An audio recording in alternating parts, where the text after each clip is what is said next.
Sullivan and Lord Stirling and General Adam Stephen to take their divisions, pull them out of the battle line here, and try to get them up to Birmingham Meeting House.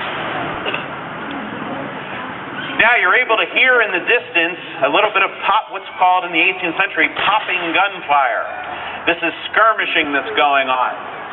Armies in the 18th century all had what were called light troops. These are soldiers who are lightly equipped, and their job is to go out and scout and skirmish with their opponents. In the British Army, the light troops were called light infantry. Light infantry companies had been put into the British Army after the 7 Years' War, or the French and Indian War, because the British Army realized they were going to need troops who could, in fact, fight in lines like regular battalion soldiers, but also needed to know how to spread out, fan out, and skirmish. Tied them, and the grooves spiral down one full turn. That's what's called rifling. A rifle is accurate up to about 300 yards, so think of that as 3 football fields. A common musket, on the other hand, was smoothbore. It had no rifling in it, and the ball fit loosely. So, common Continental soldier and a regular British soldier fired a 69 caliber ball out of a 75 caliber weapon. It wasn't very accurate, and it had a range of about 80 to 100 yards. But the difference was you could load and fire a smoothbore musket 3 times a minute if you're a well-trained soldier. A rifle, because the ball fits tightly down the barrel, the rifle takes about a minute and a half to load because you have to put a greased patch around the ball and then tap the ball down the barrel. The other disadvantage the rifle had was it could not hold a bayonet. Kneiphausen was a Hessian officer. Hessians were German troops that the British hired in 1776 and 77. In this battle, there were approximately 6,000 Hessian troops involved.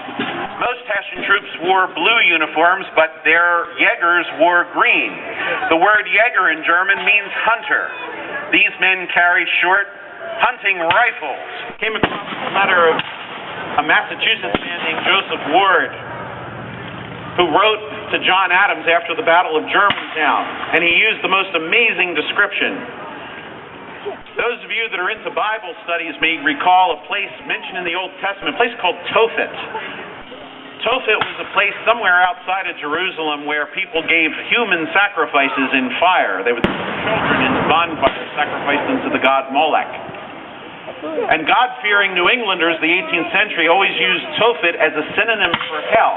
And Joseph Ward said that war at best is like living in the suburbs of Tophet.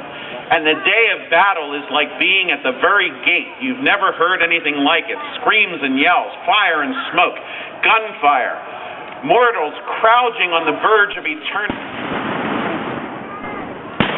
And again, that's what 18th century battles were like. Actually, what any battle is like. The actual gunfire and the smoke and confusion and chaos requires soldiers to remember their discipline and remember their drill. Their officers have to show personal courage.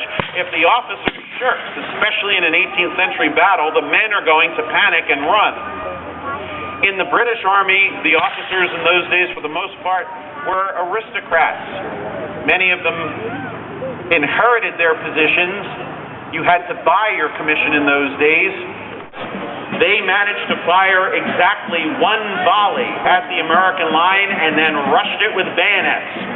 What General Howe discovered early on in this war is that if you got close to American troops, fired a volley, and then rushed them with bayonets, you will drive them right off the field. And the British Army did this to the American Army over and over and over again, including at this battle. What the American Army was going to have to do, ladies and gentlemen, is learn how to get as good as these British and Hessian troops were. It's interesting, the Hessian Grenadiers did not do much in this battle. They were behind the British Grenadiers, but the Hessian Grenadiers moved so slowly, so deliberately, the British Grenadiers outran them.